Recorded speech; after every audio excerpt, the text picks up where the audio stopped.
प्रिय छात्रों में दोस्तों, आप सभी को बहुत बहुत स्वागत है अपने यूट्यूब चैनल विके सुपर फास्ट क्लास पर। मैं आज आप लोगों के लिए लेकर आया हूं 10वीं वर्ग के गोधूली भाग 2 काव्य खंड। इसमें मैं आज आप लोगों को अक्षर ज्ञान अनामिका के बारे में परिचित कराऊंगा। इसके जस्ट बाद हम अपने प्रश्न उत्तर पे आएंगे और हर एक प्रश्न को लिखने का हम तरीका भी समझेंगे कि कैसे प्रश्नों को जवाब दे, ताकि हमको अच्छा से अच्छा अंक जो है प्राप्त हो सके।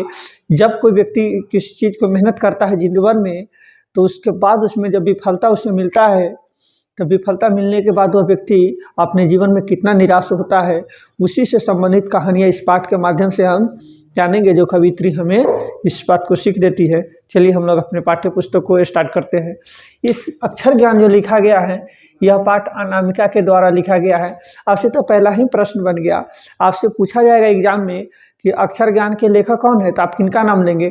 हम कहेंगे कि अक्षर ज्ञान के लेखिका का नाम जो है वो अनामिका है। पहला ऑब्जेक्टिव है वो क्लियर कर दिए ना, कोई दिक्कत नहीं। चलिए दूसरा कहते हैं अनामिका का जन्म कब हुआ था। आपसे एग्जाम में पूछा जाएगा कि अक्षर ज्ञान के जो लेखिका है अनामिका, उसका जन्म कब हुआ था, तो इसको हम कहेंगे कि 17 अगस्त 1961 ईस्वी में मुजफ्फरपुर बिहार में। अच्छा, ये अपने ही जिला में मुजफ्फरपुर के बारे में कहा जा रहा है। कहाँ के बारे में? मुजफ्फरपुर तो सबको याद रहेगा। कब? 17 अगस्त 1961 ईस्वी को हुआ था। कब हुआ था इनका जन्म? 17 अगस्त 1961 को। एक बार मेरे साथ बोलिए ना, कब हुआ था? 17 अगस्त 1961 मुजफ्फरपुर, जो बिहार के क्षेत्र में पड़ता है। कोई दिक्कत नहीं है। चलिए, कहता इनके पिता का नाम क्या था? श्यामनंदन किशोर। इनके पिताजी का नाम आपसे पूछा जाएगा कि अनामिका के पिताजी का क्या नाम है, तो आप क्या कहेंगे कि अनामिका के पिताजी का नाम जो है श्यामनंदन किशोर है। जो ये हिंदी के गीतकार, मतलब ये कोई गीत जो भी गाते हैं ना, तो हिंदी में बड़ा मस्त गाते हैं। जैसे हम लोग हिंदी गाना सुनते हैं, इसी तरह ये गाना जो हिंदी गाना गाते हैं, हिंदी कविताकार लिखते थे। और ये बिहार विश्वविद्यालय मुजफ्फरपुर, अच्छा मुजफ्फरपुर में ये हिंदी के अध्यक्ष भी रहे हैं। मतलब हिंदी के क्षेत्र में भी इनका एक बहुत बड़ा योगदान इनके पिताजी का नाम था, योगदान रहा था। इनके पिताजी का नाम क्या था? श्यामनंदन किशोर था, है ना। अनामिका का जन्म 17 अगस्त 1961 को हुआ था। कोई दिक्कत नहीं है। कहते ये दिल्ली विश्वविद्यालय से अंग्रेजी में MA किया। कब किया इन्होंने? 1921। सॉरी, इन्होंने अंग्रेजी कहाँ से किया है? दिल्ली विश्वविद्यालय से। क्या की थी ये? अंग्रेजी में MA की थी। MA के मास्टर। ये हिंदी से PhD की भी उपाधि धारण की थी। किसके माध्यम से? हिंदी के PhD की भी की थी। यहाँ पर इसको MA भी कर गए, उसके बाद PhD कर गई। तो PhD कर गई मतलब स्वाभाविक बात है कि प्रोफेसर के पद पे चले गए होगी। नहीं, PhD मतलब प्रोफेसर के पद पर जाना है कि नहीं। ये दिल्ली से सत्यवादी कॉलेज से में अंग्रेजी के अध्यापिका भी रही।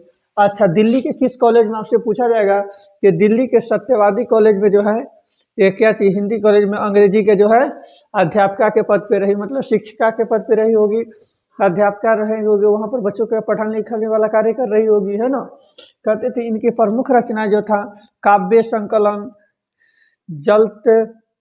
जलत पते की चिट्ठी और बीजाक्षर ETC, मतलब इस तरह के पुस्तक इनके द्वारा, बहुत सारी पुस्तकों को इनके द्वारा जो है लिखा गया था, है कि नहीं। और जैसे ही इस बातों को हम लिखे, एक बार देखिए इनके प्रमुख रचना क्या था? काव्य संकलन, बोलिएगा मेरे साथ, काव्य संकलन, जलते पट्टी की चिट्ठी, बीजाक्षर। कोई दिक्कत नहीं ना। चलिए, कहते थे इनके राष्ट्रभाषा परिषद पुरस्कार से भारत भूषण अग्रवाल पुरस्कार से भी इन्हें सम्मानित किया गया था। आपसे एग्जाम में पूछा जाएगा कि अनामिका को किस पुरस्कार से सम्मानित किया गया था, तो राष्ट्रभाषा परिषद पुरस्कार सम्मान, एक भारत भूषण अग्रवाल पुरस्कार सम्मान से ETC। इसी तरह के और भी पुरस्कार इन्हें मिला होगा, जो कि इस पाठों में वर्णन नहीं। जैसे हम सीनियर क्लास में जाएंगे तो वहाँ पर भी और आगे के बारे में पढ़ेंगे। अभी तक हम लोगों ने जितना बातों को देखा है, इसी बात को हम आपके लिए वाइंड अप एक बार कर देते हैं, ताकि आप इसको आसानी तरह से देख पाएंगे। आप अंत तक बने रहेंगे। हमारे इस चैनल को लाइक, सब्सक्राइब, कमेंट भी कीजिएगा, अपने दोस्तों के साथ शेयर भी कीजिएगा। एक बार वाइंड अप करते हैं। और इसमें क्या कहते हैं, अक्षर ज्ञान अनामिका के बारे में बताया जाता है कि अनामिका का जन्म जो है 17 अगस्त 1961 को कहाँ हुआ? एक बार मेरे साथ बोले, 17 अगस्त 1961 को कहाँ? मुजफ्फरपुर में हुआ था। कहाँ हुआ था? मुजफ्फरपुर में हुआ था, जो बिहार के क्षेत्र में हमारे पढ़ते हैं। इनके पिताजी का क्या नाम था?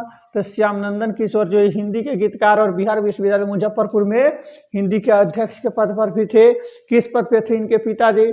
हिंदी के अध्यक्ष के पद पे भी थे कि नहीं थे? थे ना। अच्छा चलिए, ये दिल्ली के विश्वविद्यालय अंग्रेजी में एमए किया। अच्छा, ये एमए कहाँ से की थी? ये दिल्ली से की थी। जिस कॉलेज से ये एमए की थी उसी कॉलेज से ये पीएचडी भी कर गई कि नहीं कर गई? पीएचडी कर गए, मतलब स्वाभाविक है कि प्रोफेसर के पद पे है कि नहीं। ये दिल्ली के सत्यवादी कॉलेज में अंग्रेजी के अध्यापका के रूप में वहाँ पर इसको नियुक्त कर दिया गया। देखिए, एमए कर गई इंग्लिश से, लेकिन हिंदी के क्षेत्र में भी अपना भूमिका निभा गई और हिंदी के क्षेत्र में भी अपना प्रख्यात पा गई। कहने का मतलब हुआ एक अच्छे और लगन से पढ़ने वाले व्यक्ति है, किसी भी फील्ड में, कोई ज़रूरी नहीं कि वो टीचर ही बने, किसी भी फील्ड में वो आगे निकल सकता है। बल्कि ज़िंदगी में एक जुनून सा होता है, एक जुनून सा दिल में जगाना होता है उन सपनों को पाने के लिए, एक जुनून सा दिल में जगाना होता है उन सपनों को पाने के लिए, जिनको कहना होता है कि तुमसे नहीं होगा, वही एक दिन उन सपनों को हकीकत करके जमानों को दिखाने के लिए हो जाते हैं। कहते हैं ना कि ये दिल्ली के सत्यवादी कॉलेज में अंग्रेजी के अध्यापका के पद पे भी रही थी। और एक कहते इनकी प्रमुख रचनाएं था, क्या था? काव्य संकलन था। क्या था मेरे दोस्त? आपसे पूछा जाएगा एग्जाम में कि इनके प्रमुख कृतियाँ क्या था, तो कहेंगे काव्य संकलन था, जलते पथे की चीटी था और बीजा चक्र था। इतना बात हमको अभी तक जानने में कोई दिक्कत नहीं हुई। इनके राष्ट्रभाषा परिषद पुरस्कार एवं भारत भूषण अग्रवाल पुरस्कार से भी सम्मान किया गया था। अभी तक रही बात, हम लोगों ने इसके बारे में जाने ये क्या क्या लिखे, इनका कब कौन पुरस्कार से सम्मानित किया गया था। अब हम अपने पाठ्य पुस्तक में जो प्रश्न उत्तर दिए गए हैं उन प्रश्न उत्तरों को हम आपके साथ जिक्र करना चाहते हैं। आप अंत तक बने रहिएगा और देखते रहिए कि हम कैसे आपको बताते हैं।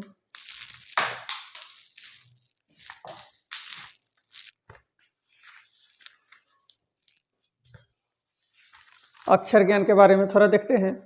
कवि कहते हैं कविता में 3 उपस्थितियां स्पष्ट करें कि वह कौन कौन सी स्थिति हैं। कविता में जो 3 स्थितियां दी गई हैं वह क ख घ इसके बारे में है, और नहीं ख नहीं है मेरे दोस्त, एक अंग है। जरा समझेंगे कि इन तीनों के बारे में कवि जी का क्या कहना है। इसमें कहते हैं कि जब कोई बच्चा जब पढ़ना शुरू करता है, जैसे हम अपने ही पे एग्जाम्पल लेते हैं, जिस समय हम आज आपको इतना अच्छा पढ़ा दे रहे हैं, जिस समय हम पढ़ना शुरू किए थे, क्या हमको इस तरह का दिमाग उस समय था? सोचने का शक्ति नहीं था ना। उस समय हमने बिल्कुल आसानी से हमको पढ़ने में मन भी नहीं लगता रहा होगा। हमको कोई व्यक्ति पढ़ाने के लिए कहेगा, बस हम वहाँ पर नहीं, हम नहीं पढ़ेंगे, ऐसे हम अपने आप को करने लगे थे क्या? कवि कहते हैं कि यहाँ पर कवित्री अनामिका जी का कहना है कि एक बच्चा किसी कार्य को जो शुरू करता है, पढ़ाई लिखाई से रिलेटेड बातें, तो उनको उन कार्यों को करने में बड़ा मुश्किलों का सामना करना पड़ता है। और जैसे ही उन मुश्किलों से जब वो लड़ लेते हैं तो एक दिन वही कार्य उनके लिए आसान हो जाता है, वही कार्य उनके लिए आसान हो जाता है। कवि में क का विवरण स्पष्ट कीजिए। वही बात, जैसे एक बच्चा को एक छोटा एक पैराग्राफ दिया जाता है और एक अच्छा है, जैसे आज हम पूरा मैच्योर्ड हो गए हैं तो आज हम कितना अच्छा से क लिख पाते हैं, बहुत अच्छा से क लिख पाते हैं। लेकिन जब हम स्टार्टिंग पीरियड में होते, जब हमको पढ़ना शुरू किया जाता है, जब हम पढ़ाई शुरू करते हैं और एक पैराग्राफ रहता है, तो हम तो यहाँ से रेखा खींच के यहाँ तक बच्चा के तरह आ जाते हैं और लिखना चाहिए था क, तो यहाँ हम देखिए तो कैसे लिख दिए हम। ये लग रहा है बिल्कुल सीखने के दरमियान में हम लोग सबों का यही हाल होता है। लेकिन जो उसी क से जैसे ही प्रांगत हो जाता है, जब उसको क जब सीख जाता है तो उसको दिल में आभास आता है वो हम क सीख गए, मतलब अब हमको ग भी सीखना चाहिए। जैसे ही वो ग सीखता है उसके बाद वो घ पर आ जाता है। इसी तरह से बच्चा के दिल में एक रुचि सा बढ़ने लगता है कि अब हमको ये आगे, इसका मतलब प्रयास करेंगे तो शायद ये बात अब हम भी सीख लेंगे और इस बात को जानकारी हमें भी होने लगेगा। कोई दिक्कत नहीं ना। खालिश बेचैनी किसकी है? बेचैनी का क्या अभिप्राय है? खालिश बेचैनी कहने का अभिप्राय इस बात के हैं कि जैसे कोई व्यक्ति किसी कार्यों को करने में प्रारंभ करता है और जब उसमें विफलता मिल जाता है तो उसको बड़ा दुख होता है। ठीक उसी प्रकार कवित्री कहती हैं कि जब कोई बच्चा किसी बात क्वेश्चन, जैसे कोई वाक्य लिखना शुरू करता है, जैसे वह क लिखना शुरू किया, क्या लिखना शुरू किया मेरे दोस्त? वो क लिखना शुरू किया। अगर ये क बार बार लिखने की प्रयास कर रहा है कि हमसे अच्छा लिखा जाए, ऐसे ऐसे क के जैसे हम लिखते हैं, एगो एन्ना पार दिए हम ऐसे कर दिए, ऐसे क के देखिए तो ये पढ़ते देखिए तो अच्छा लिखा पाया। हम ऐसे लिखें, मतलब हमको समझा रहे हैं और ऐसे लिखने की कोशिश किया तो उससे नहीं अच्छा से लिखा पाता है, लेकिन वही बच्चा उसमें विफलता हो जाने के बाद वो रोने लगता है, बिलखने लगता है, उसको दर्द होने लगता है कि हम कितना मेहनत किए हैं, उसके बावजूद भी हमें सफलता नहीं मिला। लेकिन नहीं, हिम्मत नहीं हारनी चाहिए, हिम्मत कभी नहीं हारना चाहिए। आज हमसे गलती हो रहा है मतलब हम कोशिश तो करते हैं, जो कोशिश ही ना करेंगे उन्हें क्या पता चलेगा कि हमसे होने वाला है कि नहीं। इसलिए ज़िंदगी में हर एक इंसान को अपने जीवन में एक बार कोशिश कर लेनी चाहिए, ताकि इस बात का आभास हो कि हमसे ये क्रिया होगा कि नहीं, होने वाला रहेगा तो आपको खुद आभास होने लगा कि नहीं, मैं इस क्रिया में सफलता हासिल कर लूँगा। थोड़ा देर ही लगी तो क्या हो गया, लेकिन मैं सफल एक दिन जरूर हो जाऊँगा, है कि ना। कहते हैं बेटे के आंसू कब आते हैं और क्यों। वही आंसू आने का अभिप्राय इस बात से है कि वह जब लिखना शुरू किया था क, तो उसको बड़ा दुख हो रहा था। जैसे ही इन कौ को जब सीख गया तो जब लिखता है नहीं आता है तो वो अपनी आंखों से आंसू टप टप गिरने लगता है कि हम कितना मेहनत करते हैं, कितना कोशिश करते हैं, दिन रात हम इकट्ठा करके मेहनत करते हैं, उसके बावजूद भी हमसे ये क्रियाएं नहीं हो पाता। हमको बड़ा इस बात का दुख होता है। और कवित्रिया बार बार कवित्रिया इसी बात को जोड़ देती है कि कोई भी बच्चा प्रारंभिक स्थिति में बहुत कठिनाइयों का सामना करता है, जैसे ही उन कठिनाइयों से लज जाते हैं और लड़ के जब निकल जाते हैं तब एक दिन उनके चेहरों पे मुस्कान आता है, जो सब एग्जाम्पल उनका देते हैं। देखो ये भी हमारे ही समाज का बच्चा है जो आज ये पढ़ लिख कर किस तरह मेहनत करके आज किन मुकाम हासिल कर लिया। वह अपने समाज के लिए एक प्रेरणा बन जाता है, ताकि आने वाले दिनों में उनका एग्जाम्पल अपने समाजों में दिया जाता है।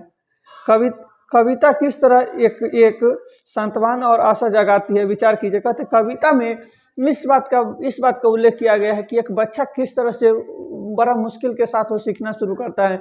जैसे सीखते सीखते सीखते एक दिन वही बच्चा में जब समझ विकसित हो जाता है तो सही गलत करने का निर्णय हो जाता है, तो उस दिन उसको याद आता है कि नहीं, हमारे माता पिता सच ही कह रहे थे कि उस दिन अगर हम नहीं पढ़े होते तो शायद आज हम इस काबिल नहीं होते। इसलिए उस दिन हमारा मेहनत किया गया वो सिद्ध हुआ, सार्थक सत्य साबित माना गया है। अगर उस दिन हम मेहनत नहीं करते तो आज हमारा वो स्थिति नहीं होता, जो कार्य आज हम कर रहे इसके लायक हम नहीं होते। क्या व्याख्या करने के लिए देता है, कहता है गमले का टूटा हुआ उसका गौ। कहने का मतलब हुआ, यहाँ पर लिखना चाहेंगे, जैसे ये कोई बच्चा क्या लिख दिया, इसको ये ग लिख दिया ना, ग लिख दिया। चलिए देखिएगा, ये ग जब लिख दिया इसको, ये ग लिखने के क्रम में जब ये बच्चा को किसी एक पैराग्राफ के बीच में, ये पैराग्राफ है और इसके बीच में कोई बच्चा कहता है कि इसको ग लिखिए, कितना सॉलिड लिख लेता है। लेकिन वह बच्चा जिस समय प्रारंभिक स्थिति में था तो इसको ग कहाँ से लिखे, कहाँ से शुरू करे, कहाँ अंत करे, इसी बात को आभास नहीं हो पाता था। और इस बात से उन बच्चों को बड़ा दुख और तकलीफ होता था और कहता था कि घर कहता गमले से टूटा हुआ ग, उससे वह फिसल जाता है। बार बार असफलता जब उसे हासिल होता है तो बड़ा दर्द होता है, उन बच्चों को बड़ा दुख को सामना करते हैं। कहते घरे से लुढ़कता हुआ घ, लेकिन एक जैसे घ लिखता है तो हम कैसे घारा लिख देते हैं, लेकिन क्या हम घारा एक ही बार में लिख लिए, हम घ लिखना शुरू करते हैं तो ऐसे कह के ऐसे जैसे लगे चलो ढक गया, क्या नहीं लग जाता है। तो वो कवि कहते हैं, कवित्रियाँ कहती हैं कि इस तरह जो ये घ लिखना बच्चा शुरू करता है तो इसको पहले धीरे धीरे करते करते एक दिन वह सुंदर घ लिख लेता है। और इसी तरह से बात कहते हैं, इसी बात को लिख दीजिएगा, अपने एग्जाम में आपका अच्छा से अच्छा स्कोर हो जाएगा। Thanks for watching this video. इस वीडियो को देखने के लिए आप सभी को बहुत बहुत धन्यवाद। हमारे इस चैनल को लाइक, सब्सक्राइब और कमेंट और दोस्तों के साथ शेयर जरूर करें।